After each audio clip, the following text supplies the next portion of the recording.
সুপ্রিয় শিক্ষার্থীবৃন্দ, আসসালামু আলাইকুম। সরকারি সফর আলী কলেজ কর্তৃক আয়োজিত এই অনলাইন ক্লাসে তোমাদের সবাইকে স্বাগত। করোনাকালীন এই সময় আশা করি তোমরা সবাই ভালো আছো, যার যার বাসাতে অবস্থান করছো এবং বাসাতেই তোমাদের পাঠ্যক্রম শেষ করার জন্য তোমরা চেষ্টা চালাচ্ছ। তা আমি মোহাম্মদ মাহমুদুর রহমান, প্রভাষক ব্যবস্থাপনা বিভাগ, সরকারি সফর আলী কলেজ। আমি আজকে একাদশ ও দ্বাদশ শ্রেণীর শিক্ষার্থীদের জন্য ফিনান্স, ব্যাংকিং ও বীমা প্রথম পত্রের প্রথম যে চ্যাপ্টারটা, যে প্রথম অধ্যায়, যেটা যে অর্থায়নের সূচনা, ইন্ট্রোডাকশন টু ফিনান্স, এই অর্থায়নের সূচনার সেকেন্ড পোর্শন, যেটা আমি প্রথমে বলেছিলাম যে অর্থায়নের সূচনাকে আমরা দুইটা চ্যাপ্টারে ভাগ করেছি। প্রথম চ্যাপ্টার আমরা লেকচার ওয়ানে আলোচনা করেছি, আমরা এই লেকচার টুতে এই প্রথম অধ্যায়ের সেকেন্ড পোর্শনটা আমরা আলোচনা করব। আজকে আমাদের আলোচ্য যে বিষয়গুলো হবে, আমরা যে বিষয়গুলো আজকে দেখবো সেটা হচ্ছে অর্থায়নের নীতি সমূহ, প্রিন্সিপালস অফ ফিনান্স। যে ফিনান্স কি কি নীতি মেনে চলে, বা একটা অর্থায়ন বা একজন ফিনান্সিয়াল ম্যানেজার, অর্থায়ন ব্যবস্থাপক কি ধরনের নীতি মেনে চলে একটা প্রতিষ্ঠানকে ভালোভাবে তার অভিষ্ট লক্ষ্যে পৌঁছানোর জন্য, কি ধরনের প্রিন্সিপালস বা নীতি তাকে মেনে চলতে হয়। এরপর আমরা যেটা আলোচনা করব যে এরকম একটা কথা আছে যে একটা ব্যবসা প্রতিষ্ঠানের মূল লক্ষ্য হচ্ছে সম্পদ সর্বাধিকীকরণ, মুনাফা সর্বাধিকীকরণ নয়। আমরা এই বিষয়টার ব্যাখ্যা করব, আমরা ব্যাখ্যা করতে চেষ্টা করব যে একটা ব্যবসায় প্রতিষ্ঠানের মূল লক্ষ্য হওয়া উচিত সম্পদ সর্বাধিক করা, সম্পদ বাড়ানো, শুধুমাত্র মুনাফার দিকে তার নজর দেওয়া উচিত না। আমরা ওই বিষয়টা এই দ্বিতীয় স্লাইডে ব্যাখ্যা করার চেষ্টা করব। এরপর আমরা যে জিনিসটা দেখবো যে মুনাফা, যে আমরা এই যে এখানে যেটা দেখলাম যে একটা হচ্ছে সম্পদ সর্বাধিকরণ একটা কনসেপ্ট, এবং মুনাফা সর্বাধিকরণ আরেকটা কনসেপ্ট। তো এর পরে আমরা যেটা যে মুনাফা সর্বাধিকরণ, এই ধারণার পক্ষে যে যুক্তিগুলা, যে কেন মুনাফা সর্বাধিকরণ করা উচিত, সেই বিষয়টা আমরা আলোচনা করব। এরপরের টপিকে আমরা দেখবো যে মুনাফা সর্বাধিকরণ বা আর্গুমেন্টস এগেনস্ট প্রফিট ম্যাক্সিমাইজেশন। এই যে আমরা যে প্রফিট ম্যাক্সিমাইজ করব বা মুনাফা সর্বাধিকরণ করব, এর বিপক্ষে কি কি যুক্তি আছে, আমরা ওই জিনিসটা দেখব। এরপরে আমরা যেটা দেখবো যে সম্পদ সর্বাধিকরণ বা ওয়েলথ ম্যাক্সিমাইজেশন, এইটার পক্ষে কি কি যুক্তি আছে। তাহলে বিষয়গুলো কি, যে আমরা প্রথমে দেখবো যে মুনাফা সর্বাধিকরণ বা প্রফিট ম্যাক্সিমাইজেশনের পক্ষে এবং বিপক্ষে যুক্তি। আর আরেকটা জিনিস দেখবো যে সম্পদ সর্বাধিকরণের পক্ষে কি কি যুক্তি আছে। এই সামগ্রিক যুক্তি ব্যাখ্যা বিশ্লেষণের মাধ্যমে আমরা যেটা ফাইন্ড আউট করার চেষ্টা করব যে একটা ব্যবসা প্রতিষ্ঠানের মূল লক্ষ্য আসলে কি হওয়া উচিত, সম্পদ সর্বাধিকরণ হওয়া উচিত না মুনাফা সর্বাধিকরণ হওয়া উচিত, কোনটা প্রফিট ম্যাক্সিমাইজেশন তার লক্ষ্য হবে না ওয়েলথ ম্যাক্সিমাইজেশন একটা ব্যবসা প্রতিষ্ঠানের জন্য লক্ষ্য হবে। এই বিষয়গুলো আমরা আলোচনা করব। তো আমরা প্রথম স্লাইড, যেটা যে প্রথম আমাদের আলোচনার যে বিষয়, সেই বিষয়টা হচ্ছিল কি, যে অর্থায়নের নীতি সমূহ বা প্রিন্সিপালস অফ ফিনান্স। আমরা কিন্তু যে নীতি, ব্যবসায় নীতি ও সংগঠন আমরা অনেকে পড়েছি আমরা। তো এই নীতি বা প্রিন্সিপালস, এটার অর্থটা কি? প্রিন্সিপালস বা নীতি হচ্ছে কোনো কাজ সম্পাদনের জন্য যে জেনারেল যে গাইডলাইন, যে আমি একটা কাজ ভালোভাবে করার জন্য সেটা কিভাবে ভালোভাবে করতে পারি, এটার জন্য যে জেনারেল যে গাইডলাইনটা, সাধারণ যেই দিক নির্দেশনা, সেইটাই হচ্ছে কিন্তু প্রিন্সিপালস বা নীতি। তাহলে আমি আরেকভাবে নীতিরে বলতে পারি যে নীতি হচ্ছে কি, যে কিছু প্রতিষ্ঠিত, গ্রহণযোগ্য, সুশৃঙ্খল নিয়ম, যেই নিয়মগুলা দ্বারা কোনো কাজ বা কোনো লক্ষ্য সুষ্ঠুভাবে অর্জন করা সম্ভব হয়। তাহলে কোনো লক্ষ্য বা কোনো কাজ সুষ্ঠুভাবে করার জন্য কিছু প্রতিষ্ঠিত, গ্রহণযোগ্য, সুশৃঙ্খল নিয়ম হচ্ছে লেগে নীতি। তাহলে একজন ফিনান্সিয়াল ম্যানেজার, তার যে লক্ষ্য, যে প্রতিষ্ঠানের যে লক্ষ্য, যে সম্পদ আহ মুনাফা অর্জনের মাধ্যমে সম্পদের প্রবৃদ্ধি, এই যে একটা প্রতিষ্ঠানের যে লক্ষ্য অর্জনের জন্য যেই সাধারণ দিক নির্দেশনা, অথবা একজন ফিনান্সিয়াল ম্যানেজারের জন্য যে সকল প্রতিষ্ঠিত নিয়ম যে একজন ফিনান্সিয়াল ম্যানেজারের মাইনা চলতে হয়, সেই বিষয়গুলা সেই নীতিগুলা আমরা এখানে দেখব। তো অর্থায়ন বা ফিনান্স কিছু নীতি মেনে চলে। তো প্রথম নীতিটা হচ্ছে কি, যে ঝুঁকি প্রতিদান সমন্বয়ের নীতি। ফিনান্সিয়াল ম্যানেজার বা ফিনান্স যে নীতিটা মেনে চলে সেটা হচ্ছে ঝুঁকি এবং প্রতিদান, এই ঝুঁকি নেয়ার বিনিময়ে আমি আমার যে ফিডব্যাক, যে প্রতিদান, যে লাভ, এটার মধ্যে সমন্বয়ের নীতি। তা আমরা এর আগের লেকচারে যেটা আলোচনা করেছি যে ঝুঁকি এবং প্রতিদান এটার মধ্যে কিন্তু একটা পজিটিভ রিলেশনশিপ বিদ্যমান। তুমি একটা ব্যবসা প্রতিষ্ঠানে একটা যত ঝুঁকিপূর্ণ কাজ করবে বা যত ঝুঁকির দিকে যাবে, সে স্বাভাবিকভাবেই তার প্রতিদানটাও তত বেশি আশা করবে। তাহলে যেটা বলছিলাম যে মোর রিস্ক মোর গেইন, তুমি যত বেশি পরিমাণ রিস্ক নিবা তোমার গেইনটা কিন্তু তত বেশি পরিমাণ হবে। এখন একজন ফিনান্সিয়াল ম্যানেজার বা ফিনান্সকে কিছু নীতি মানা চলতে হয়, এটা হচ্ছে কি ঝুঁকি এবং প্রতিদানের সমন্বয়ের নীতি। সে ঝুঁকি এত বেশি নিল যে তার প্রতিষ্ঠানের যে মূলধন এটা চলে গেল, তাহলে কিন্তু ফিনান্সিয়াল ম্যানেজারের কাজ কিন্তু এটা না, বা ফিনান্সের কাজ কিন্তু এটা না।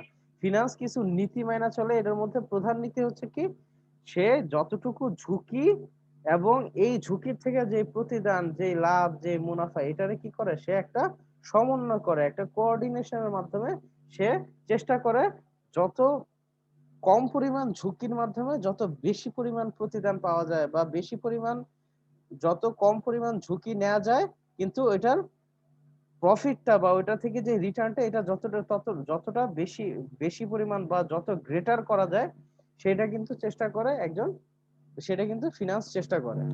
তো এই যে ঝুঁকি এবং প্রতিদানের সমন্বয়ের নীতি, যে আহ, এই নীতি বাস্তবায়নের জন্য, যে ঝুঁকি এবং প্রতিদান যে আমি সমন্বয় করলাম, এটা বাস্তবায়নের জন্য কিন্তু কিছু সহায়ক নীতি থাকে। তো প্রথম যে সহায়ক নীতি হচ্ছে ঝুঁকি পরিহারের নীতি। তো ঝুঁকি পরিহারের নীতি যেটা, ঝুঁকি পরিহারের নীতিটা কি, যে ঝুঁকি এবং প্রতিদান সমন্বয়ের জন্য একটা ব্যবসা প্রতিষ্ঠানের কি করতে হয়, যে এক্সেসিভ যে রিস্ক বা অতিরিক্ত ঝুঁকির যে বিনিয়োগগুলো আছে এগুলো এড়ায় চলতে হবে। যেটা বেশি পরিমাণ ঝুঁকিপূর্ণ যে বিনিয়োগ, সেটা কি করতে হবে, পরিহার করতে হবে। যে যেখানে মনে হবে যে ঝুঁকিটা মাত্রাতিরিক্ত, সেটা স্বাভাবিকভাবেই একজন ফিনান্সিয়াল ম্যানেজার কি করবে, সেই ধরনের ঝুঁকিপূর্ণ যে বিনিয়োগগুলা সেটা থেকে সরে আসবে, সেটা পরিহার করবে। তাহলে ঝুঁকি প্রতিদান সমন্বয় নীতির সহায়ক প্রথম নীতিটা হচ্ছে ঝুঁকি পরিহারের নীতি, পরেরটা হচ্ছে কি পোর্টফোলিও বৈচিত্র্যায়নের নীতি। এখন পোর্টফোলিও বৈচিত্র্যায়নের নীতিটারে এভাবে ব্যাখ্যা করা হয় যে সকল ডিম এক ঝুড়িতে না রাখা। মানে কি, যে তুমি ডিম নিয়ে হয়তো কোথাও যাচ্ছ, সব ডিম একটা ঝুড়িতে রাখলা, ডিমটা হঠাৎ করে পড়ে গেল, ঝুড়িটা পড়ে গেল, তোমার সব ডিম কিন্তু ভেঙে গেল। বা এইরকম যে তুমি, বা এটা এইভাবে ব্যাখ্যা করা যায় যে তুমি বাস দিয়ে যাচ্ছ, তোমার সকল টাকা একটা পকেটে না রাখা, বা মানি ব্যাগে সব টাকা না রাখা, কিছু টাকা ডাইভার্সিফাইড অন্যান্য পকেটে রাখা, কারণ তোমার মানি ব্যাগটা যদি চুরি হয়ে যায়, যাতে তুমি সেই প্রতিকূল পরিস্থিতি ওভারকাম করতে পারো অন্য পকেটের টাকাটা দিয়ে। তো এটা হচ্ছে আমি সিম্পলি আলোচনা করলাম। তো পোর্টফোলিও বৈচিত্র্যায়ন, পোর্টফোলিও হচ্ছে কি, একটা ব্যবসা প্রতিষ্ঠানের কত জায়গাতে বিনিয়োগ আছে, সেই টোটাল বিনিয়োগের যে ইন্ডেক্স, এটারে বলে হচ্ছে পোর্টফোলিও। এবং মানে সে কত জায়গায় বিনিয়োগ করছে, এটারে যদি আমরা একটা ক্লাসিফিকেশন করি, একটা একটা ছকে আনি, সেই ছকটা হচ্ছে একটা ব্যবসায় প্রতিষ্ঠানের পোর্টফোলিও। এবং ঝুঁকি প্রতিদান সমন্বয়ের নীতি সমন্বয় করার জন্য ফিনান্স কি করে, পোর্টফোলিও বৈচিত্র্যায়ন করে। মানে হচ্ছে একই জায়গায় সকল সম্পদ বিনিয়োগ না করা। ফিনান্স কি করে, ফিনান্সিয়াল ম্যানেজার বিভিন্ন সেক্টরে তার যে সম্পদ সেটা বিনিয়োগ করে। এতে কি হয়, ধরো একটা সেক্টর যদি অর্থনৈতিক মন্দার মধ্যে পড়ে, যেমন ধরো একজন ব্যক্তি, সে শেয়ার মার্কেটে গিয়ে সে আহ, সে হচ্ছে মিউচুয়াল ফান্ডের মধ্যে কিছু ইনভেস্ট করছে, কিছু হচ্ছে ব্যাংকে ইনভেস্ট করেছে, আবার কিছু হচ্ছে অন্যান্য বিভিন্ন সিরামিক প্রতিষ্ঠানে ইনভেস্ট করছে, কিছু আবার ইনভেস্ট করছে সিমেন্ট কারখানায়। তো এখন সিমেন্ট কারখানা এবং এই যে সিরামিক, এই দুইটা যদি শেয়ার মার্কেটে যদি এগুলোর দাম কমেও যায়, সে যেহেতু বিভিন্ন সেক্টরে ইনভেস্ট করছে, এর মধ্যে দেখা যাবে কোনো না কোনো সেক্টর কিন্তু ভালো করবেই। তো ঠিক একইভাবে এই যে বিনিয়োগ করার সময় ফিনান্স কি করে, একই সেক্টরে তার সকল টাকা বিনিয়োগ করে না, সে তার পোর্টফোলিওটা সে কোন কোন সেক্টরে বিনিয়োগ করছে এটাতে সে কি করে, বৈচিত্র্যায়ন করে, ডাইভার্সিফাইড করে। তো এই কারণে একটা সেক্টরে যদি কোনো অর্থনৈতিক মন্দা দেখা দেয় বা একটা সেক্টর থেকে যদি লাভ নাও আসে, অন্য সেক্টরে লাভ দিয়ে এই প্রতিষ্ঠান কি করতে পারে, তার যে এই মানে তার যে এই যে একটা যে বাজে পরিস্থিতি, এটা কিন্তু ওভারকাম করতে পারে অন্যান্য সেক্টরের লাভ দিয়ে। তো আশা করি তোমরা পোর্টফোলিও বৈচিত্র্যায়নের নীতিটা বুঝতে পারছো। তো পোর্টফোলিও বৈচিত্র্যায়নের নীতি হচ্ছে কি, একই জায়গায় সম্পূর্ণ সব আমার টাকা বিনিয়োগ না করে বিভিন্ন সেক্টরে বিনিয়োগ করা। এই ক্ষেত্রে কি হয়, আমার ঝুঁকিটা বিভিন্ন সেক্টরের মধ্যে আমি বন্টন করে দিই। এক্ষেত্রে আমি এইভাবে আমরা কি করি, ঝুঁকি হ্রাস করি। আরেকটা হচ্ছে ব্যবসায় চক্র বিশ্লেষণের নীতি। আমরা যদি একটা ব্যবসা প্রতিষ্ঠান বা একটা একটা সেক্টর বা যে কোনো প্রকল্প দেখি, একটা প্রকল্প বিভিন্ন অবস্থার মধ্যে দিয়ে যাইতে পারে। এমন হতে পারে এটা খুব ভালো অবস্থার মধ্যে দিয়ে যাইতে পারে, এটা একটা স্বাভাবিক পরিস্থিতির মধ্যে দিয়ে যাইতে পারে, অথবা এটা অর্থনৈতিক মন্দার মধ্যে দিয়েও যাইতে পারে।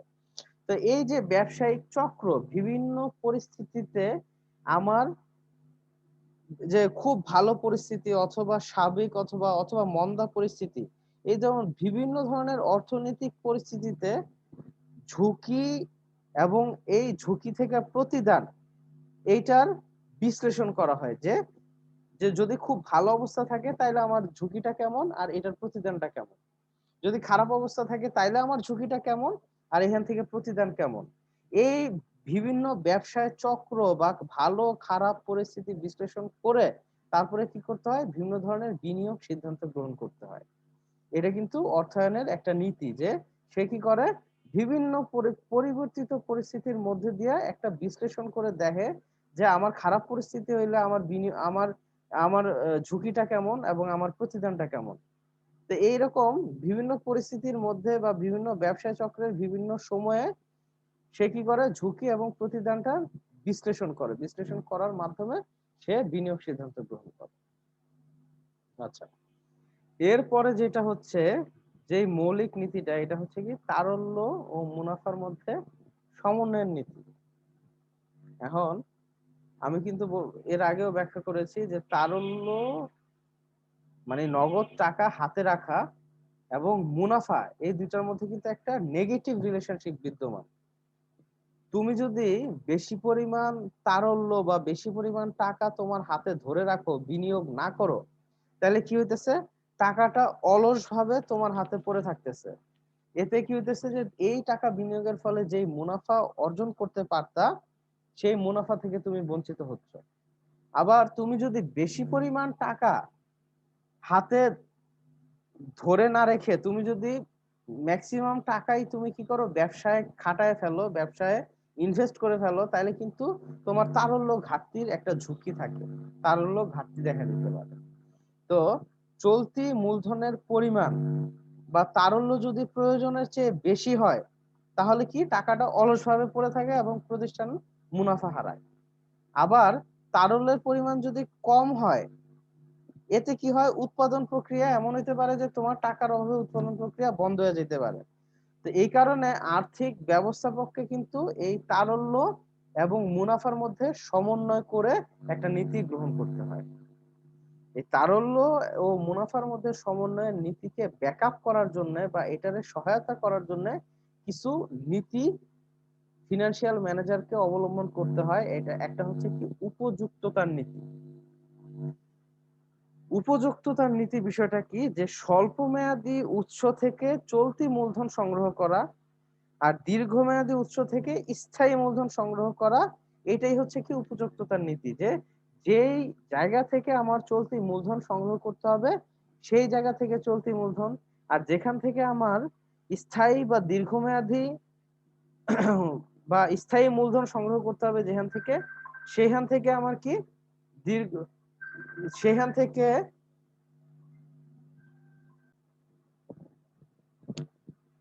তো এই যে উপযুক্ততার নীতি যেটা আমরা বললাম যে স্বল্পমেয়াদী যে উৎস এখান থেকে চলতি মূলধন সংগ্রহ করা, আর দীর্ঘমেয়াদী উৎস থেকে দীর্ঘমেয়াদী বা তোমার দীর্ঘমেয়াদী উৎস থেকে স্থায়ী মূলধন সংগ্রহ করা, এইটাই হচ্ছে লিগা উপযুক্ততার নীতি।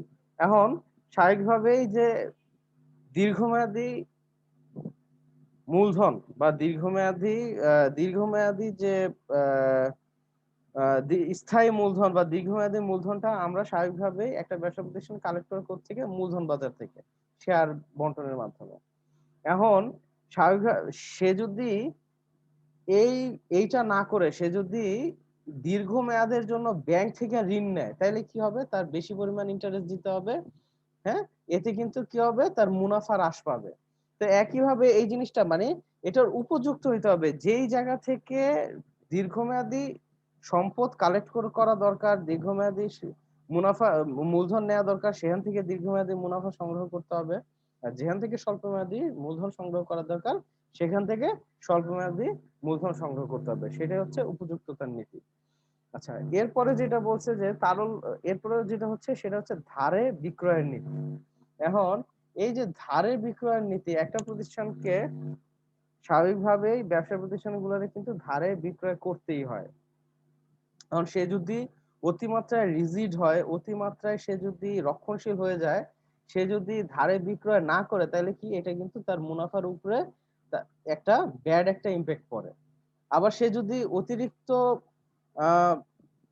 সে যদি অতিরিক্ত আহ ধারে বিক্রি করে বা সে যদি যে ধারে বেশি পরিমাণ বিক্রি করে, এতে কি হতে পারে, তার ধার বাইরে যেতে পারে এবং তারল্য সংকট হতে পারে। যখন তার নগদ টাকা দরকার সে নগদ টাকা পাচ্ছে না, এরকম একটা পরিস্থিতি তৈরি হতে পারে।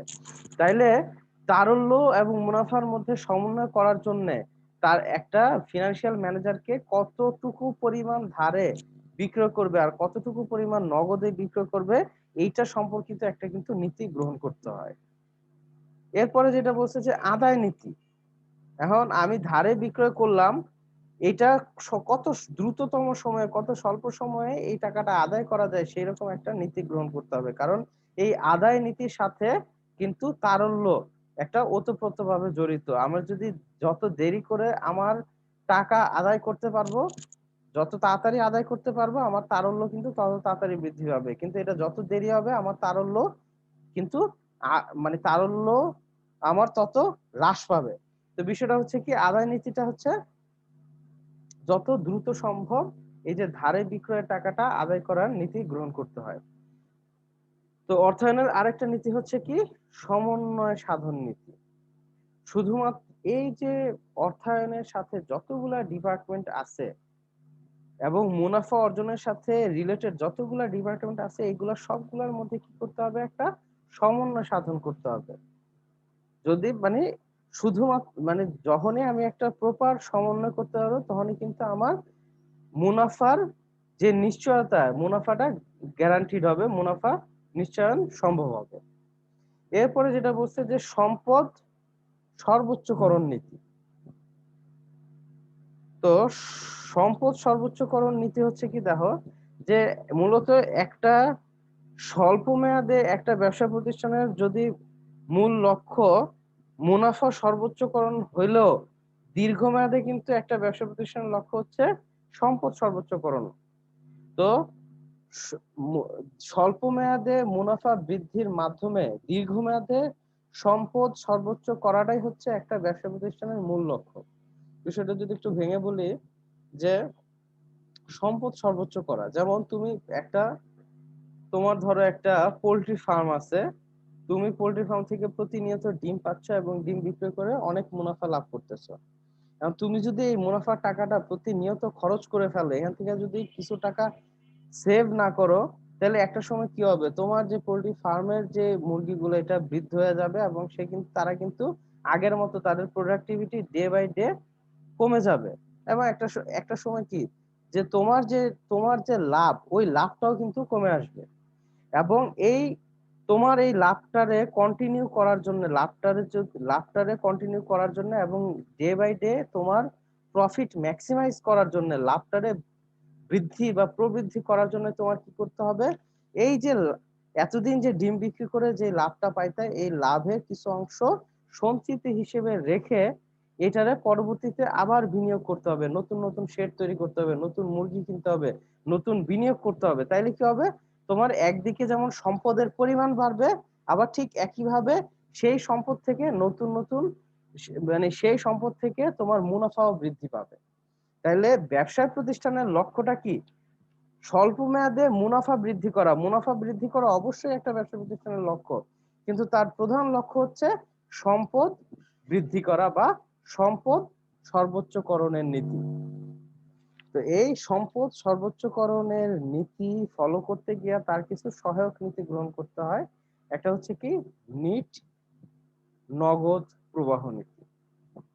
নিট নগদ প্রবাহ এখানে কি বলছে দেখো, এই নিট নগদ প্রবাহ নীতিতে শুধুমাত্র বিনিয়োগ সিদ্ধান্তের ক্ষেত্রে শুধুমাত্র মুনাফার বিষয়টাই বিবেচনা করা হয় না, সেখানে নগদ প্রবাহ কিন্তু বিবেচনা করা হয়। বিষয়টাকে ব্যাখ্যা দিই যে, ধরো তুমি একটা জায়গা থেকে তুমি 100 টাকার পণ্য কোথাও বিক্রি করছো, তুমি 70 টাকার পণ্য ধারে বিক্রয় বা তুমি ধরো কোনো জায়গায় 90 টাকার পণ্য বিক্রয় করছো। এখন তুমি 70 টাকার পণ্য নগদে বিক্রয় করছো আর 20 টাকা বাকি আছে, যে 20 টাকা তুমি পরে পাবা। তাইলে এইখানে তোমার নগদ প্রবাহ হচ্ছে 70 টাকা। আর অন্যদিকে তোমার একটা বন্ধু সে কি করছে, 100 টাকার বিক্রি করছে, কিন্তু সে কি করছে 70 টাকা বাকিতে বিক্রি করছে, 30 টাকা নগদে বিক্রি করছে। তাইলে এই যে সম্পদ সর্বোচ্চকরণের নীতি হচ্ছে, তুমি বিক্রি করছো 90 টাকা, কিন্তু সে বিক্রি করছে 100 টাকা, কিন্তু তার ম্যাক্সিমাম পোর্শনে কি বাকিতে বিক্রয়, আর তোমারটা হচ্ছে নগদে বিক্রয়। তো সম্পদ সর্বোচ্চকরণ বা নিট নগদ প্রবাহ নীতি অনুযায়ী কি যেটা বেশি জোর দেয়া হয় কোনটার উপর, যে আমি কত টাকা আমার নগদ প্রবাহ আসলো, আমি বাকিদের অনেক টাকা বিক্রয় করলাম কিন্তু আমার নগদ প্রবাহ কম, তাইলে কিন্তু আমার সম্পদ সর্বোচ্চ হবে না, বা এটা কিন্তু আমার অনেক রিস্ক তৈরি করতে পারে। তো নিট নগদ প্রবাহ নীতিতে কি করা হয়, সেই নিট নগদ প্রবাহ নীতিতে বিনিয়োগ সিদ্ধান্তের ক্ষেত্রে মুনাফার পরিবর্তে আমার নিট নগদ প্রবাহ বিবেচনা করা হয়, যে কত টাকা আমার আসলো, আমি কত টাকা বিক্রি করলাম, কত টাকা মুনাফা হলো, সেটা মেইন ফ্যাক্টর না, আমার নগদ প্রবাহ কতটুকু সেটা হচ্ছে মেইন ফ্যাক্টর। আচ্ছা, যে বিষয়টা আলোচনা করতেছিলাম যে নিট নগদ প্রবাহ নীতি, এরপরে সম্পদ সর্বোচ্চকরণ নীতির যে বিষয়টা, যেই সহায়ক নীতি, সেটা হচ্ছে সুযোগ ব্যয় নীতি বা অপরচুনিটি কস্ট পলিসি। তো এই যে সুযোগ ব্যয়টা কি, যে আমি যদি একটু ইকোনমিক্স এর ভাষায় একটা ডেফিনেশন দিই, যেমন ধরো একটা 1 খণ্ড জমি, এখানে তুমি গম উৎপাদন করতে পারো, ধান উৎপাদন করতে পারো। এখন তুমি গম উৎপাদন না করে ধান উৎপাদন করলা, তো অর্থনীতিতে এই যে তুমি যে একটার পরিবর্তে আরেকটা উৎপাদন করতেছো, এইটার একটা কস্ট ধরা হয় বা এটার একটা ব্যয় ধরা হয়, একটা টেন্টেটিভ, বা এটা একটা কাল্পনিক একটা ব্যয় ধরা হয়। এতে কি হয়, এই ব্যয় ধরার কারণে মানে তোমার ওই তুমি যেই কাজটা করতেছো, এই যে মানে তুমি গম উৎপাদনের পরিবর্তে ধান উৎপাদন করলা, এইখানে তোমার ফোকাস পয়েন্টটা বেশি থাকে। বা বিষয়টা হচ্ছে কি, তো সুযোগ ব্যয় নীতি যখন কোনো প্রকল্প গ্রহণের ক্ষেত্রে ছেড়ে দেয়া বিকল্প সমূহ থেকে কত পরিমাণ আয় হইতে পারত তা বিবেচনা রাখা হয়, এবং এতে কি হয়, এইটাই হচ্ছে লেগে সুযোগ ব্যয় নীতি। তাইলে যখন হচ্ছে কোন প্রকল্প গ্রহণের ক্ষেত্রে আমি যে প্রকল্পগুলো বাদ দিতেছি বা প্রকল্পগুলো গ্রহণ করতেছি না, সেইটা গ্রহণ করলে আমার কি পরিমাণ লাভ হইতে পারতো, সেইটার একটা ব্যয়, সেটার একটা কস্ট ধরা হয়, একটা কাল্পনিক কস্ট ধরা হয়, সেটা হচ্ছে সুযোগ ব্যয় নীতি। এখন সুযোগ ব্যয় নীতিটা কেন ধরা হয়? যদি তুমি সুযোগ ব্যয় ধরো, এতে কি হবে, তোমার যে তুমি বর্তমানে যেই আহ, নীতিটা মানে তুমি যেই কাজটা করতেছো এটার উপর বেশি পরিমাণ ফোকাস দেওয়ার জন্য মূলত সুযোগ ব্যয় নীতিটা গ্রহণ করা হয়। তুমি যেই প্রজেক্টটা নিছো এই প্রজেক্টের উপর বেশি পরিমাণ ফোকাস করার জন্য মূলত সুযোগ ব্যয় নীতিটা গ্রহণ করা হয়। এরপর যেটা বলছে যে অর্থের সময় মূল্যের নীতি। তো অর্থের সময় মূল্য বিষয়টা কি, যে টাইম ভ্যালু অফ মানি। আমরা জানি যে সময়ের সাথে সাথে কিন্তু টাকার যে মান এটা পরিবর্তন হয়। বলা হয়ে থাকে যে ঈসা খাঁর আমলে টাকায় 40 মণ, 1 টাকা দিয়ে 40 মণ ধান পাওয়া যেত বা 40 মণ চাল পাওয়া যেত। কিন্তু বর্তমানে 1 টাকা দিয়ে কিন্তু একটা একটা যে চকলেট, এটাও ভালো একটা চকলেট কিন্তু 1 টাকা দিয়ে পাওয়া যায় না। বর্তমানে তুমি যদি ভিক্ষুকদের 1 টাকা দাও, কোনো ভিক্ষুক নিবে না, মিনিমাম 2 টাকা দিতে হবে, 5 টাকা। এখন 2 টাকাও নিতে চায় না, অনেক ক্ষেত্রে তারা 5 টাকা দাবি করে বা 10 টাকা দাবি করে। বিষয়টা এরকম যে অর্থের সময়ের সাথে সাথে অর্থের যে মূল্য এটা কিন্তু চেঞ্জ হয়। একটা সময় 1 টাকা দিয়ে যে জিনিসগুলো পাওয়া যেত আজকে কিন্তু 1 টাকা দিয়ে ওই জিনিস পাওয়া যায় না।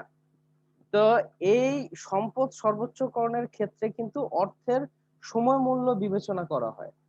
তো এখানে ভবিষ্যতে আমি যেই টাকাগুলা পাবো, আমি কোনো জায়গায় বিনিয়োগ করছি, এখান থেকে ভবিষ্যতের প্রাপ্ত টাকা এবং আজকের যে টাকা, এই দুইটার মধ্যে কি করা হয়, ভবিষ্যতে প্রাপ্য আয়সমূহকে বাট্টাকরণ করা হয়। তো বাট্টাকৃত নগদ প্রবাহকে বর্তমান বিনিয়োগের সাথে তুলনা করতে হয়। বিষয়টা কি, যে অর্থের সমমূল্যের নীতিতে আমি 5 বছরের জন্য 1 লক্ষ টাকা বিনিয়োগ করলাম। এখন আমি এই যে 5 বছরে যেই টাকাগুলা পাবো এইটারে কি করা হয়, আজকের মূল্যে কনভার্ট করা হয়। যে 5 বছর পরে এই যে টাকার যে হারে টাকার মূল্য হ্রাস পাবে, ওই হার দিয়ে টাকাটারে কি করা হয়, কমানো হয়। যেমন আহ, যদি মনে করা হয় যে 1 বছর পরে আজকের যে 100 টাকা, এইটা 1 বছর পরে মানে 100 টাকা দিয়ে, আজকের যে 100 টাকা দিয়ে যে জিনিসটা কিনতে পারতেছি, সেটা 1 বছর পরে দাম হয়ে যাবে 110 টাকা। মানে টাকার ডিভ্যালুয়েশন হয়েছে 10 টাকা। তাইলে এই যে এই যে 10% যে ডিভ্যালুয়েশন হইলো, এইটারে কি করা হয়, আজকের এই যে 1 বছর পরে 110 টাকা পাচ্ছি, এটারে আজকের দামে কনভার্ট করি।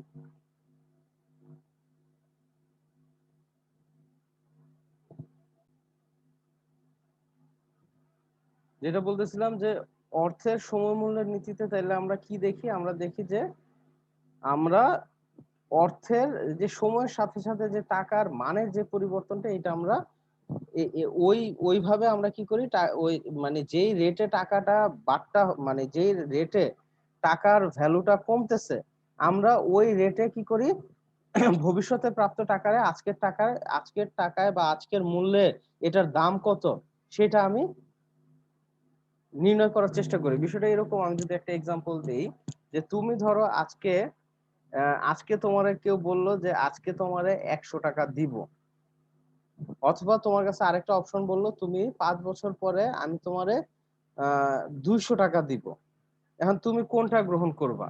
এখন তোমার স্বাভাবিকভাবে তোমার মনে হইতে পারে যে আজকের যে 100 টাকার চেয়ে আমার যদি 2 বছর পরে 200 টাকা দেয়, এইটার এইটাই তো বেশি ভালো 5 বছর পরে যদি 200 টাকা দেয়। কিন্তু তুমি এই অর্থের সময় মূল্যের নীতি অনুযায়ী কি করা হয়, এই যে 200 টাকারে এই 5 বছর পরে টাকার মূল্য কতটা কমতেছে, এটা দিয়া বাট্টা করা হয়। বাট্টা করা হয় মানে কি, 200 টাকারে আজকের টাকায় কনভার্ট করা হয়, যে 200 টাকা যদি 5 বছর পরে 200 টাকা আজকের কত টাকার সমান।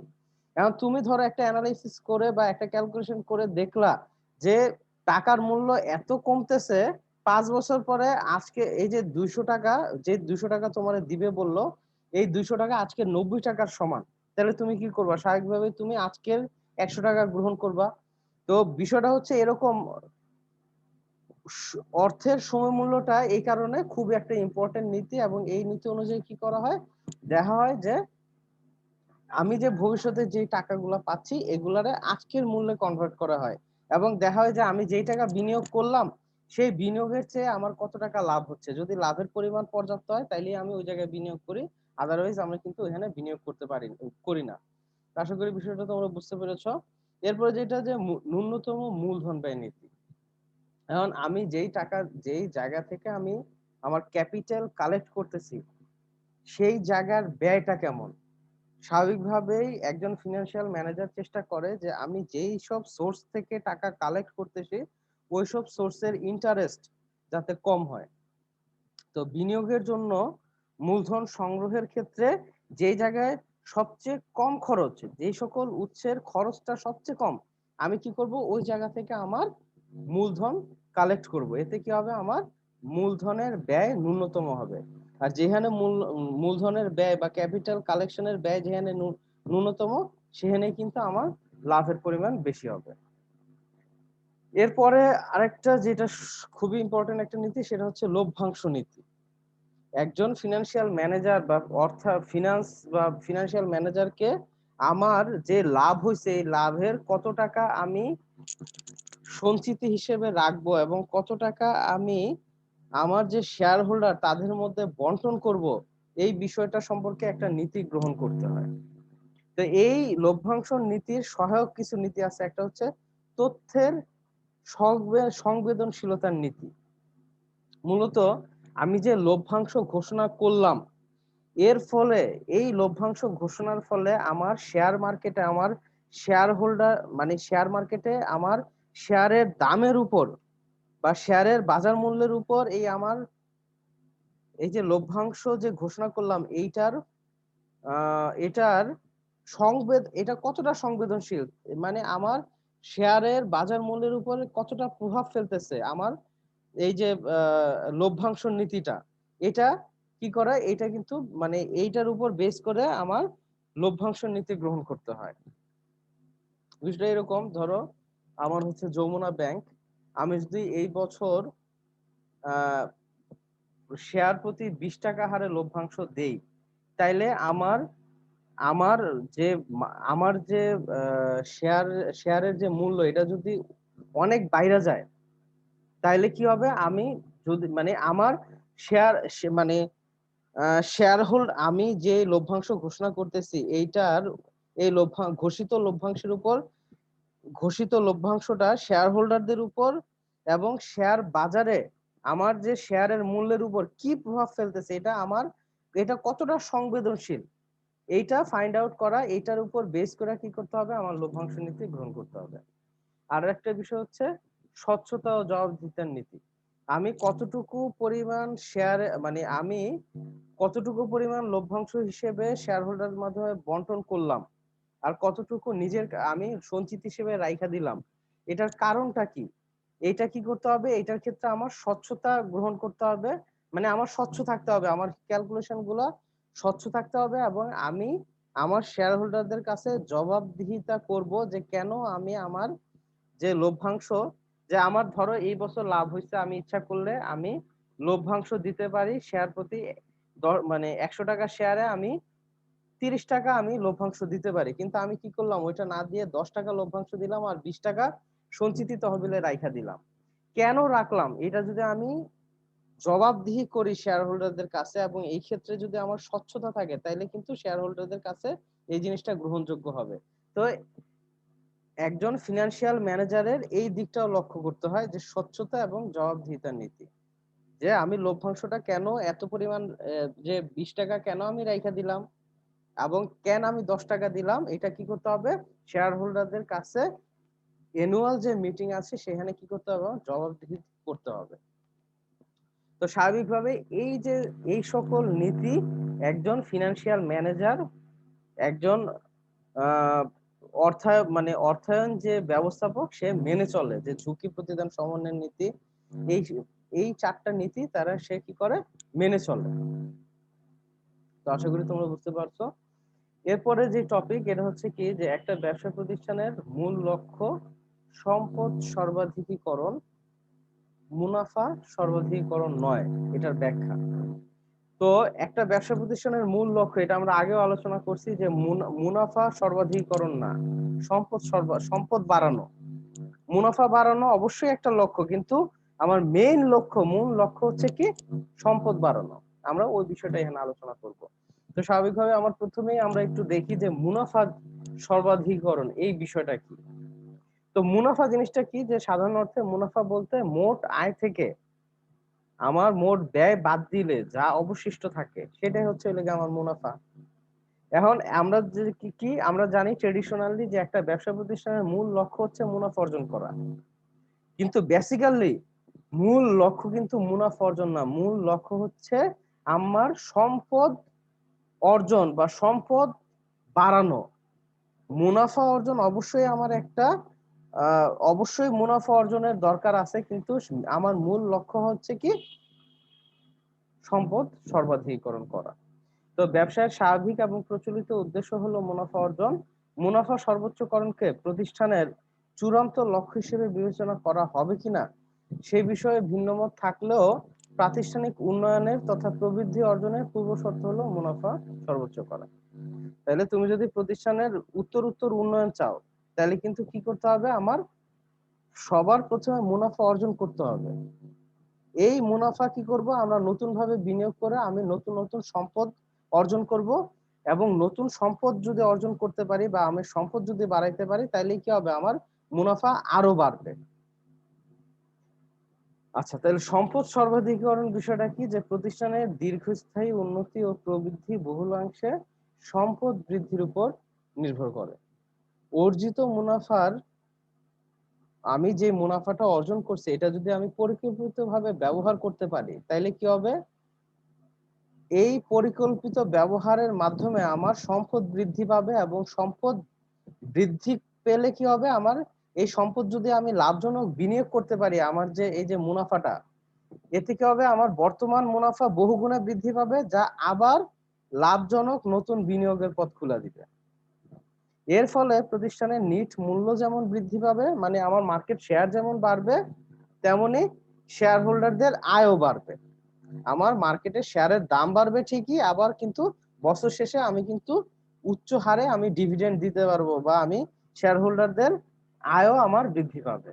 তো এই কারণে এই সম্পদ সর্বাধিকীকরণটাই হচ্ছে কি ব্যবসা প্রতিষ্ঠানের মূল লক্ষ্য। তো এভাবে সম্পদ বৃদ্ধির মাধ্যমে ফার্মের নিট বর্তমান মূল্য বৃদ্ধি করাকেই সম্পদ সর্বোচ্চকরণ বলে। তাহলে সম্পদ বৃদ্ধির মাধ্যমে ফার্মের যে বর্তমান মূল্য বা শেয়ার ভ্যালুটা বাড়ানোই হচ্ছে কি সম্পদ সর্বোচ্চ করা। তাহলে একটা প্রতিষ্ঠানের মূল লক্ষ্য হচ্ছে শেয়ারের দাম বাড়ানো। তুমি যদি দেখো যে গ্রামীণ ফোন যখন মার্কেটে আসে, একটা 10 টাকার শেয়ার হাজার হাজার টাকায় বিক্রি হয়েছে। কারণ কি, কারণ তখন যখন গ্রামীণ ফোনের শেয়ারটা মার্কেটে আসছে, তখন গ্রামীণ ফোনের ওয়েলথ বা তাদের যে সম্পদের পরিমাণ ছিল অনেক, যেই কারণে তারা কি করছে, একটা 10 টাকার শেয়ার অনেক বেশি পরিমাণ অধিহারে বিক্রি করতে পারছে মার্কেটে। তো দেখো কি বলছে, যে ব্যবসায়ের স্থায়ী সম্পদ তথা বিনিয়োগের পরিমাণ বাড়াতে না পারলে, মানে স্থায়ী সম্পদের পরিমাণ যদি বাড়াইতে না পারো, তাহলে মুনাফা অর্জনে স্থবিরতা দেখা দেয়। পুরাতন স্থায়ী সম্পত্তিকে প্রতিস্থাপন করা না হলে, মানে আমার যে পুরাতন যে প্ল্যান্ট আছে, পুরাতন যে মেশিনারিজ আছে, এগুলার যদি আমি প্রতিস্থাপন না করি, তাহলে কি হবে, আমার উৎপাদনশীলতা কমে যাবে। অথবা আমি যদি পণ্য সারি বৃদ্ধি না করি, আমি আগে একটা পণ্য নিয়ে কাজ করতাম, আমি যদি আমার মুনাফা দিয়ে নতুন নতুন পণ্যর দিকে না যাই, তাহলে কিন্তু আমার ব্যবসায়ের প্রবৃদ্ধি অর্জন সম্ভব হবে না। এই কারণে আমি যদি ব্যবসায় প্রবৃদ্ধি অর্জন করতে যাই, তাহলে অবশ্যই আমার মূল লক্ষ্য হবে সম্পদ সর্বাধিকীকরণ, মুনাফা সর্বাধিকীকরণ না। তো আসলে এর পরবর্তী বিষয়ে আমরা ইন্ডিভিজুয়ালি আলোচনা করছি যে মুনাফা সর্বাধিকীকরণ ধারণার পক্ষে যুক্তি। কেন মুনাফা, মানে একটা কেন আমার মুনাফা দরকার। তো মুনাফা হচ্ছে দক্ষতার মানদণ্ড, আমার ব্যবসা প্রতিষ্ঠানটা দক্ষতার সাথে চলতেছে কিনা এটার মানদণ্ড হচ্ছে মুনাফা। আবার মুনাফা হচ্ছে সম্পদের সুষ্ঠু ব্যবহারের মানদণ্ড, যে আমার একটা ব্যবসা প্রতিষ্ঠান যখন ভালো মুনাফা অর্জন করে, মানে কি সে তার যে সম্পদগুলো এটা সুষ্ঠু ব্যবহার সম্ভব হয়েছে। তা সম্পদের সুষ্ঠু ব্যবহার হয়েছে দেখেই সে মুনাফা অর্জন করতে পারছে। তো এই সামগ্রিক বিষয়গুলা মানে তো এই জন্য কি করতে হবে, আমার অবশ্যই মুনাফা অর্জন করতে হবে। মুনাফা যদি বাড়াইতে পারি তাহলেই আমি বুঝতে পারি যে আমার প্রতিষ্ঠানটা দক্ষভাবে চলতেছে, আমার প্রতিষ্ঠানের সম্পদের সুষ্ঠু ব্যবহার সম্ভব হয়েছে।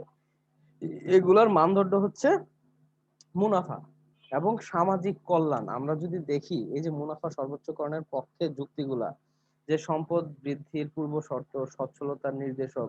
মুনাফাটা হচ্ছে সচ্ছলতার নির্দেশক, শেয়ার হোল্ডারদের প্রতিদান, প্রাকৃতিক ও মানব সম্পদের সর্বোত্তম ব্যবহার, সামাজিক কল্যাণ সাধন, শ্রমিকদের স্বার্থ রক্ষা, সরকারি রাজস্বের নিশ্চয়তা। তো এই যে শ্রমিকদের স্বার্থ রক্ষা, সরকারি রাজস্বের নিশ্চয়তা, সামাজিক কল্যাণ, এই সকল বিষয় কিন্তু হচ্ছে কি একটা জিনিস ইন্ডিকেট করে, সামাজিক কল্যাণ। মানে সামাজিক কল্যাণ করতে গেলে অবশ্যই তুমি যদি সমাজের ভালো করতে যাও তাহলে অবশ্যই প্রথমে তোমার কি মুনাফা অর্জন করতে হবে। তো এইগুলা হচ্ছে কেন আমি মুনাফা অর্জন করব, কিন্তু মুনাফা অর্জনের বিপক্ষেও কিন্তু কিছু যুক্তি আছে, যে আমি যে শুধুমাত্র মুনাফা অর্জনই আমার মূল লক্ষ্য হবে, এটার বিপক্ষে যে যুক্তিগুলা, এটার যে আসলে এগুলো ইন্ডিভিজুয়ালি আসে, অনেক সময় আসে যে মুনাফা সর্বাধিকরণের বিপক্ষে যুক্তিগুলো আলোচনা করো। এই জন্য আমি আলাদাভাবে আলোচনা করছি এই জায়গায়, যাতে তোমরা প্রশ্ন আসলে লিখতে পারো। তো স্বল্প মেয়াদী মুনাফা অর্জনের উপর গুরুত্ব আরোপ। মূলত মুনাফা বাড়ানো, মুনাফা সর্বোচ্চকরণ, এই ধারণার প্রথম সীমাবদ্ধতা হলে গিয়া স্বল্প মেয়াদী মুনাফা অর্জনের উপর গুরুত্ব আরোপ করা হয়। মানে এখানে মনে করা হয় যে স্বল্প মেয়াদে মানে তুমি ধরো একটা এক্সাম্পল দেই, যে তুমি ধরো তোমার একটা ব্যবসা প্রতিষ্ঠান আছে, তুমি চাচ্ছ কি যে কিভাবে মুনাফা বাড়ানো যায়। তুমি কি করলা, লং টার্মে চিন্তা করলা না, তুমি একটা বাজে প্রোডাক্ট দিয়ে, পণ্যের মান খারাপ করে, বাজে মানের পণ্য দিয়ে তুমি চাইলা কি করতে, তুমি তাড়াতাড়ি টাকাটা মার্কেট থেকে তুলে আনতে, বা তুমি অনেক মুনাফা অর্জন করার চেষ্টা করলে। এতে কি হইলো, তুমি আসলে স্বল্প মেয়াদে মুনাফা অর্জনের চেষ্টা করতেছো, কিন্তু লং টার্মে সেই মানুষগুলা যারা তোমার প্রতিষ্ঠান থেকে একটা বাজে প্রোডাক্ট পাইছে, তারা কিন্তু পরবর্তীতে তোমার থেকে আর পণ্য কিনবে না। তো মুনাফা অর্জনের যেই মেইন বিষয়টা, এটা হচ্ছে কি যে প্রধান সীমাবদ্ধতা হচ্ছে স্বল্প মেয়াদী মুনাফা অর্জনের উপর গুরুত্ব আরোপ করা হয়, কিন্তু লং টার্মে যদি তুমি চিন্তা করো তাহলে কিন্তু মুনাফাটাই মেইন বিষয় না, তোমার এর সাথে অনেক অন্যান্য বিভিন্ন বিষয় তোমার দেখতে হবে। এভাবে বলছে মুনাফা অর্জনের সময় বিবেচিত হয় না। এখন তুমি যদি মুনাফা দেখো, যে এখানে একটা এক্সাম্পল দিচ্ছে, দেখো প্রকল্প ক এবং প্রকল্প খ, দুইটাতেই তোমার বিনিয়োগ করতে হচ্ছে 50,000 টাকা, এবং দুইটারই মুনাফা 80,000 টাকা। তাহলে তুমি কোনটায় বিনিয়োগ করবা? তুমি যদি মুনাফার দিকে খেয়াল করো তাহলে তো তোমার কাছে দুইটাই গুরুত্বপূর্ণ বিষয়। কিন্তু দেখো, একটার মেয়াদকাল 3 বছর, একটা প্রকল্প ক 3 বছরের মধ্যে তোমার 80,000 টাকা ব্যাক করতেছে, কিন্তু প্রকল্প খতে গিয়া এই 80,000 টাকা মুনাফা পাওয়ার জন্য তোমার 4 বছর ওয়েট করতে হচ্ছে। তাহলে স্বাভাবিকভাবেই তুমি যদি মুনাফার দিকে খেয়াল করো, তুমি কিন্তু ইনডিসিশনে ভুগবা যে আমি কোথায় বিনিয়োগ করব। তাহলে অবশ্যই মুনাফা অর্জনের সময় বিবেচিত হয় না। চাইলে যেখানে 3 বছর তুমি ওখানে বিনিয়োগ করবা, কিন্তু এটা যদি মুনাফা অর্জন না হয়ে সম্পদ সর্বাধিকরণ, ওইখানে কিন্তু এই 4 বছর, এই 3 বছর বা এই সময়টা বিবেচিত হয়। এরপরে বলছে যে মুনাফার ব্যবহার বিবেচিত হয় না। এই যে মুনাফা সর্বাধিকরণে আমি মুনাফাটা কি জন্য ব্যবহার করতেছি, এটা অর্জিত মুনাফা দ্বারা যদি ভবিষ্যতে প্রবৃদ্ধি নিশ্চিত করা না যায়, আমি যে মুনাফা অর্জন করছি এটা যদি আমি ভবিষ্যতে প্রবৃদ্ধি নিশ্চিত করতে না পারি, আমি যদি যে মুনাফা অর্জন করলাম এটা টোটালটাই ব্যয় করে ফেললাম, তাহলে কিন্তু মুনাফা অর্জন নিয়ে সন্তুষ্ট থাকার কোনো সুযোগ নাই।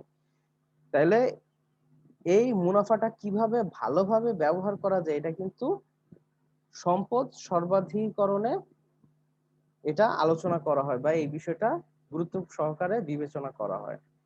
আরেকটা হচ্ছে সম্পদ প্রতিস্থাপন উপেক্ষিত হয়। মুনাফা সর্বাধিকরণের বিষয়ে সম্পদ প্রতিস্থাপন এটা উপেক্ষিত হয়। যেমন কি সময় অতিবাহিত হওয়ার সাথে সাথে পুরাতন সম্পত্তিগুলোকে প্রতিস্থাপন করা না গেলে মুনাফা অর্জন ক্ষমতা হ্রাস পায়।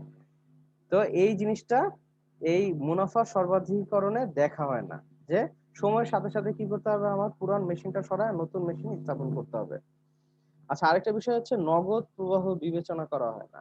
মুনাফা সর্বাধিকীকরণে নগদ প্রবাহ এটা বিবেচনা করা হয় না। যেমন দেখো, তুমি ক একটা কোম্পানি, খ একটা কোম্পানি, তাদের টোটাল বিক্রয়ের পরিমাণ 1 লক্ষ টাকা, তাদের মোট মুনাফা হচ্ছে দুইটারই 15,000 টাকা। তাহলে তোমার কোন কোন কোম্পানিটা ভালো, ক ভালো না খ ভালো, এটা আমরা কিভাবে বিশ্লেষণ করব? যদি আমি মুনাফার দিকে তাকাই, দুইটার মুনাফাই তো সমান। এখন আমি দেখবো যে দেখো, ক বিক্রয় করছে 100% নগদে বিক্রয় করছে, তাইলে পরবর্তী বছরে তার আদায় হচ্ছে 0 ভাগ। কিন্তু খ কি করছে, তার মোট বিক্রয় করছে 1 লক্ষ টাকা, কিন্তু এর মধ্যে মাত্র 20% সে নগদে বিক্রি করছে, আর বাকি 80 ভাগই পরবর্তী বছর আদায়ের জন্য রাখছে। তাইলে এইখানে নগদ প্রবাহ 1 লক্ষ টাকা নগদ প্রবাহ, কিন্তু এইখানে নগদ প্রবাহ মাত্র 20,000 টাকা। তাইলে তুমি কোনটা গ্রহণ করবা? অবশ্যই তোমার কাছে ক কোম্পানিটা ভালো। কিন্তু মুনাফা, আমি যদি মুনাফার দিকে তাকাই, তাইলে কিন্তু আমার এখানে কিন্তু নগদ প্রবাহ বিবেচনা করা হয় না। শুধুমাত্র মুনাফা দেখলে কিন্তু এখানে হবে না, এখানে নগদ প্রবাহ দেখতে হবে যে আমি কয় টাকা ব্যবসা প্রতিষ্ঠানে আসছে। আচ্ছা, আর কিছু মুনাফা সর্বাধিকরণের আরো কিছু যুক্তি হচ্ছে কি, ঝুঁকি বিবেচনা করা হয় না। দেখো, ক এবং খ দুইটা প্রকল্পে প্রাথমিক বিনিয়োগ 50,000 টাকা, এবং মোট মুনাফা দেখো, কতে মোট মুনাফা 80,000 টাকা, কিন্তু খতে মুনাফা হচ্ছে 85,000 টাকা। আমি যদি মুনাফার দিকে তাকাই, তাহলে আমার কাছে নিশ্চয়ই খ ভালো।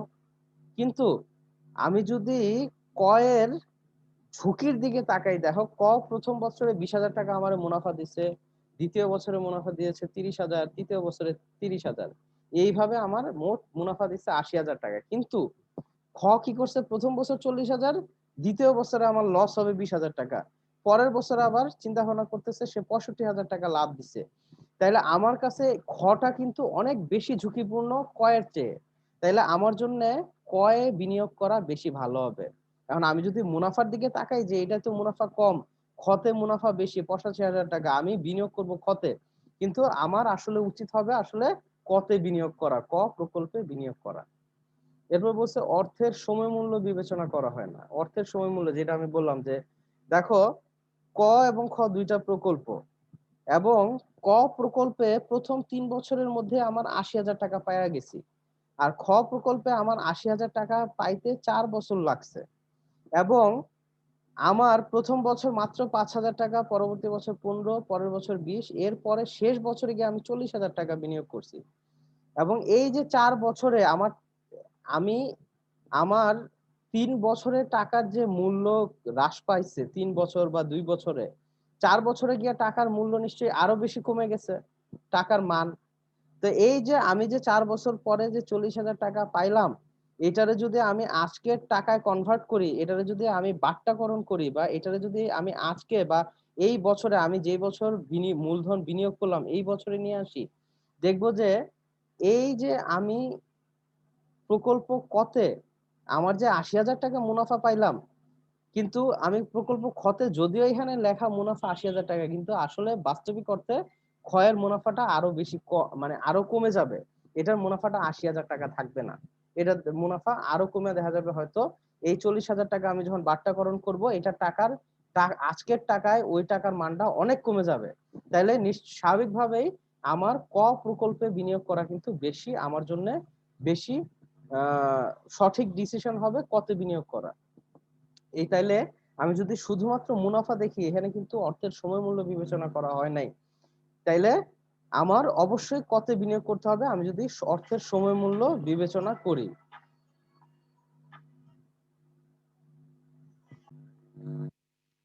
আচ্ছা, তো তাহলে আমরা কিন্তু দেখলাম যে মুনাফা সর্বাধিকরণের বিপক্ষে যুক্তি কেন আমি আমার মূল লক্ষ্য মুনাফা সর্বাধিকরণ রাখবো না। তাহলে আমার মূল লক্ষ্য হবে কি, সম্পদ সর্বাধিকরণ। তো সম্পদ সর্বাধিকরণের পক্ষে যে যুক্তিগুলো দেখো, যে এইখানে সম্পদ সর্বাধিকরণের ক্ষেত্রে দীর্ঘমেয়াদী প্রবৃদ্ধির উপর গুরুত্ব আরোপ করা হয়, ঝুঁকি বিবেচনা করা হয়। এই সম্পদ সর্বাধিকরণের ক্ষেত্রে অর্থের সমমূল্য বিবেচনা করা হয় এবং এই সম্পদ যদি আমি চিন্তা ভাবনা করি যে কিভাবে আমার সম্পদ বাড়ানো যায়, ওই ক্ষেত্রে আমি কি করব? আমার মুনাফা সর্বোত্তম ব্যবহার করব। আমার নগদ প্রবাহ বিবেচনা করা হয় এই সম্পদ সর্বাধিকরণে। শেয়ার মূল্যের উপর গুরুত্ব আরোপ করা হয় যে আমার শেয়ার মূল্যটা কি বাড়তেছে না কমতেছে ওইটার উপর গুরুত্ব আরোপ করা হয় সম্পদ সর্বাধিকরণে। মানে আমার মেইন টার্গেট থাকে কি কিভাবে শেয়ারের দামটা বাড়ানো যায়। আরেকটা হচ্ছে মুনাফা অর্জনের সময় বিবেচনা করা হয় যে আমি কয় বছরের মধ্যে আমি মুনাফা পাচ্ছি, এটা কিন্তু সম্পদ সর্বাধিকরণে আমার বিবেচনা করা হয়। তাইলে আমি সার্বিক এবং আমরা যদি দেখো আমার যদি মেইন লক্ষ্য হচ্ছে প্রাতিষ্ঠানিক নিট বর্তমান মূল্য বৃদ্ধি, একটা বিভিন্ন সিঁড়ির মাধ্যমে আমি কি করি আমার প্রতিষ্ঠানের বর্তমান আমি আমার মূল লক্ষ্যে পৌঁছাই। তা এই কারণে আমার মূল লক্ষ্য হবে কি সম্পদ সর্বাধিকরণ করা। এবং এই যে আহ, আমি যদি দেখি যে সম্পদ সর্বাধিকরণের পক্ষে একটা যুক্তি যে মানে ভুবনেশ্বর তার বইতে যেটা উল্লেখ করছে দেখো, আমি যদি একমাত্র সম্পদ সর্বাধিকরণ কি করতে পারে, শেয়ার মালিকদের সম্পদ বৃদ্ধি ও লভ্যাংশ প্রাপ্তির নিশ্চয়তা করে, সম্পদ বৃদ্ধি এবং ব্যবস্থাপকদের দক্ষতা নির্দেশ করে, কর্মচারী বৃন্দর নিয়মিত বেতন প্রাপ্তি, ইনসেনটিভ প্রাপ্তির সম্ভাবনা। আমি যদি সম্পদ বৃদ্ধি করি তাইলেই এটা সম্ভব। সরবরাহকারী এবং পাওনাদারদের পাওনা নিশ্চিত করা, ঋণদাতাগণের সুদ প্রাপ্তি এবং আসল প্রাপ্তির নিশ্চয়তা। তারপরে ব্যাংক বা আর্থিক প্রতিষ্ঠানের যা তারা যে আমাদের ঋণ দিচ্ছে এটা সময় মতো পরিশোধ এবং বর্ধিত লেনদেনের সুযোগ এবং সরকারের রাজস্ব প্রাপ্তি, সকল বিষয় নিশ্চিত করা সম্ভব হয় একমাত্র সম্পদ সর্বাধিকরণ যদি আমার মূল লক্ষ্য হয় তবেই এটা সম্ভব হয়। তাহলে আমরা নিঃসন্দেহে বলতে পারি একটা ব্যবসা প্রতিষ্ঠানের মূল লক্ষ্য হওয়া উচিত সম্পদ সর্বাধিকরণ এবং এটার হাতিয়ার কি মুনাফা বাড়ানো। তাহলে মুনাফা বাড়ানোর মাধ্যমে বা মুনাফা অর্জনের মাধ্যমে সম্পদ বাড়ানো, এটাই হবে একটা ব্যবসা প্রতিষ্ঠানের মূল লক্ষ্য। তো আশা করি তোমরা সকলেই বুঝতে পেরেছো। তো এতক্ষণ যারা আমার সাথে ছিল, যারা ধৈর্য ধরে আমার ক্লাস শুনেছো, তাদের অসংখ্য ধন্যবাদ। আশা করি আমার এই লেকচার তোমাদের আহ তোমাদের জন্য সহায়ক হবে। সকলকে অসংখ্য ধন্যবাদ।